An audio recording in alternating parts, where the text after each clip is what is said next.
जय श्री राम।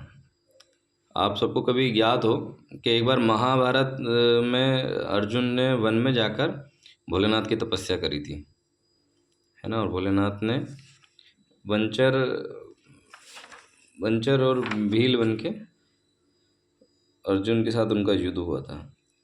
वो युद्ध नहीं था, वो सिर्फ एक लीला थी भगवान की। ठीक है, अब मैं आपको बताता हूँ आगे की चीज़ें। बोलो उमापति महादेव कीजिए, कालो काल महाकाल कीजिए। नंदीश्वर कहते हैं, हे महामुने, भगवान शंकर ने यो कहने पर अर्जुन भक्ति पूर्वक सावधानी से खड़े होकर शंकर जी से बोले। अर्जुन ने कहा, शंभो, आप तो बड़े उत्तम स्वामी हैं, आपको भक्त बहुत प्रिय है। हे देव, भला मैं आपकी करुणा का क्या वर्णन कर सकता हूँ। सदाशिव, आप तो बड़े कृपालु हैं। यो कहकर अर्जुन ने महाप्रभु शंकर की शुद्ध भक्ति युक्त एव वेद समस्त स्तुति आरंभ की। अर्जुन बोले, आप देवों के देव, आप देवादि देव को नमस्कार है, नमस्कार है, नमस्कार है। कैलाश वासिने, आपको प्रणाम है, प्रणाम है, प्रणाम है। सदाशिव, आपको अभिवादन है, अभिवादन है, अभिवादन है। पंचमुख परमेश्वर, आपको मैं सिर झुकाता हूँ, सिर झुकाता हूँ, सिर झुकाता हूँ। आप जटाधारी, तीन नेत्रों से विभूषित हैं। आपको बारंबार नमस्कार है, नमस्कार है, नमस्कार है, नमस्कार है, नमस्कार है, नमस्कार है, नमस्कार है। आपको बार बार नमस्कार है, नमस्कार है।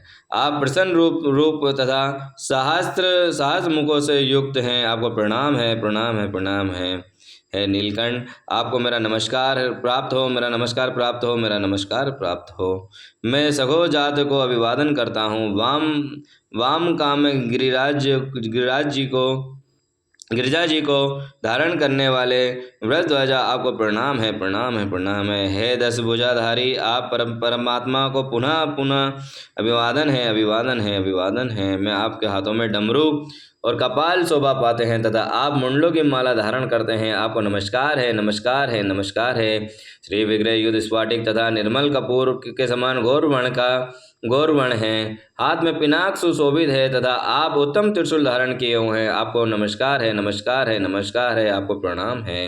हे गंगाधर, हे व्याघ्र चर्म का उत्तरीय तथा गज चर्म का वस्त्र को लपेटने वाले, आपके अंगों में नाग लिपटे रहते हैं। आपको बारंबार अभिवादन है, अभिवादन है, अभिवादन है। हे सुंदर लाल लाल चरणों वाले, आपको नमस्कार है, नमस्कार है, नमस्कार है। नंदी आदि गणों द्वारा सेवित आप गणनायों को प्रणाम है, प्रणाम है, प्रणाम है। जो गणेश्वर स्वरूप हैं, कार्तिक हैं, जिनके अनुगामी है, जो भक्तों को भक्ति मुक्ति प्रदान करने वाले हैं, उन आपको पुनः पुनः नमस्कार है, नमस्कार है, नमस्कार है। निर्गुण सगुण रूप रहित रूपवान, कला युक्त तथा निष्कल एवं आपको मैं बारंबार सिर झुकाता हूँ, सिर झुकाता हूँ, सिर झुकाता हूँ। जिन्होंने मुझ पर अनुग्रह करने के लिए क्रात वेश धारण किया है, जो वीरों के साथ युद्ध करने के प्रेमी तथा नाना प्रकार की लीला करने वाले हैं, उन महेश्वर को प्रणाम है, प्रणाम है, प्रणाम है। जगत में जो सब कुछ रूप दृष्टिगोचर हो रहा है वे सब आप ही का है, तेज है, कहा जाता है। आप त्रिद्रूप हैं और अन्य वह वेद से त्रिलोकी में रमण कर रहे हैं। जैसे धूलि कणों की आकाश में उदय हुई ताराओं पर तथा बरसते हुए जल की बूंदों की गणना नहीं की जा सकती, उसी प्रकार आपके गुणों की संख्या नहीं है। नाथ, आपके गुणों का गणना करने में तो वेद भी समर्थ नहीं है। तो फिर मैं एक मन बुद्धि व्यक्ति हूँ, फिर मैं उसका वर्णन कैसे कर सकता हूँ। हे महेशान, आप जो भी हो, आपको मेरा नमस्कार है, नमस्कार है, नमस्कार है। महेश्वर आप मेरे स्वामी तथा मैं आपका दास हूँ। अंत आप मुझ पर कृपा करनी चाहिए। नंदीश्वर कहते हैं, मुने अर्जुन द्वारा किए गए इस स्तवन को सुनकर भगवान शंकर मन प्रसन्न हो गया। तब वे हंसते हुए पुनः अर्जुन से बोले,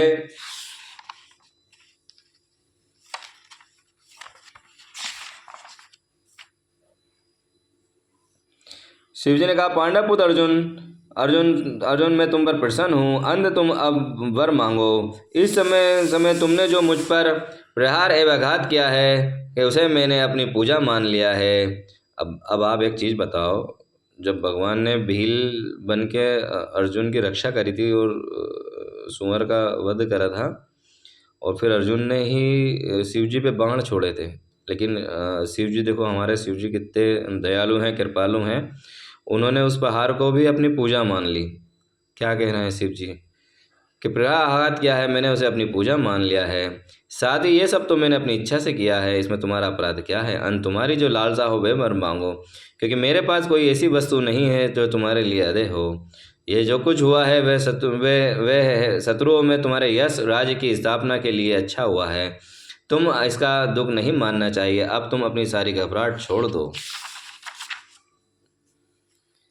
शंकर जी ने कहना, बस वत्स, अब अधिक कहने से क्या लाभ है? तुम मेरी बात सुनो और अपना अभिष्ट वर मांग लो। इस समय जो तुम कुछ कहोगे वे सब तुम्हें प्रदान करूंगा। नंदीश्वर कहते हैं, महर्षि शंकर जी के यो कहने पर अर्जुन ने हाथ जोड़कर नतमस्तक सदाशिव को प्रणाम किया और फिर प्रेम पूर्वक गदगद वाणी से कहा, आरंभ किया। अर्जुन ने कहा, प्रभो आप तो स्वयं ही अंतर्यामी रूप सबके अंदर विराजमान हैं, अंध घट घट की जानने वाले हैं। इसी दशा में आपसे क्या कहूँ, तथापि मैं जो कुछ कहता हूँ वे सब आप सुनिए। भगवान मुझ पर शत्रुओं द्वारा जो संकट प्राप्त हुआ था वह अब तो आपके दर्शन से ही विनष्ट हो गया। जिस प्रकार मुझे इस लोक की प्रसिद्धि प्राप्त हो सके वैसी कृपा कीजिए। नंदीश्वर ने कहते हैं, मुने इतना कहकर अर्जुन भक्तवत्सल भगवान शंकर को नमस्कार किया और फिर वे हाथ जोड़कर मस्तक झुकाए उनके निकट खड़े हो गए। जब स्वामी शिव जी को ये ज्ञात हो गया है कि ये पांडवपुत्र अर्जुन मेरा अन्य भक्त है और तब वे भी परम प्रसन्न हो। फिर महेश्वर ने पशुपात नामक अस्त्र को, जो सर्वदा समस्त प्राणियों के लिए दुर्जय है, अर्जुन को दे दिया और इस प्रकार कहा। शिवजी बोले, वत्स, मैंने तुम्हें अपना महान अस्त्र दे दिया है। इसे धारण करने से अब तुम समस्त शत्रुओं के लिए अजय हो जाओगे। जाओ विजय लाभ करो। साथ ही श्री कृष्ण से भी कहूँगा कि वे तुम्हारी सहायता करेंगे, क्योंकि श्री कृष्ण मेरे आत्मस्वरूप भक्त हैं, मेरा कार्य करने वाले हैं। भारत, मेरे प्रभाव से तुम निष्कंठ राज भोगोगे। अपने भाई युधिष्ठिर के साथ से सर्वदा नाना प्रकार धर्म कार्य करते रहो।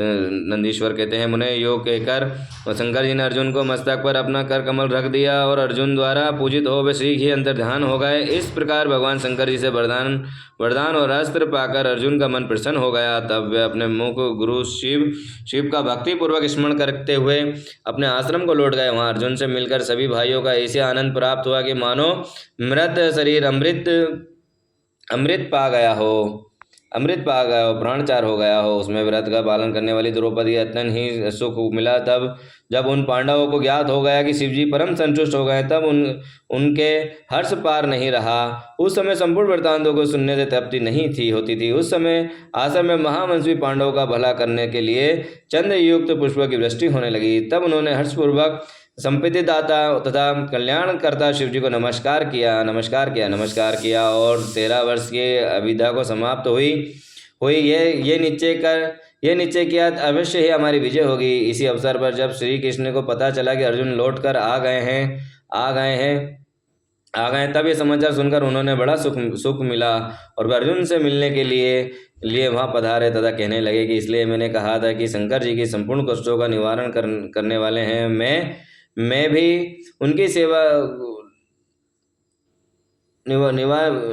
संपूर्ण कष्टों का विनाश करने वाले हैं। मैं नित्य उनकी सेवा करता हूँ, आप लोग भी उनकी सेवा करें। मुने, इसी प्रकार मैंने शंकर जी को किरात नामक अवतार का वर्णन किया। जो इसे सुनता अथवा दूसरों को सुनाता है उसकी सारी कामनाएं पूर्ण हो जाती है, शत्रु पे विजय पा लेता है और यश कीर्ति बढ़ जाती है, समाज में उसका मान सम्मान प्रतिष्ठा बढ़ जाती है। और हमारे उमापति महादेव कालो काल महाकाल तो ऐसे हैं, वो अपना सब कुछ निछावर कर देते भक्त पे, क्योंकि उनको सिर्फ भक्त ही प्रिय है। इसलिए बिना छल के ही जल चढ़ाएं, एक लोटा जल सब समस्या का हल। लेकिन मन में रहेगा छल तो कैसे निकलेगा हल। हर हर महादेव, घर घर महादेव।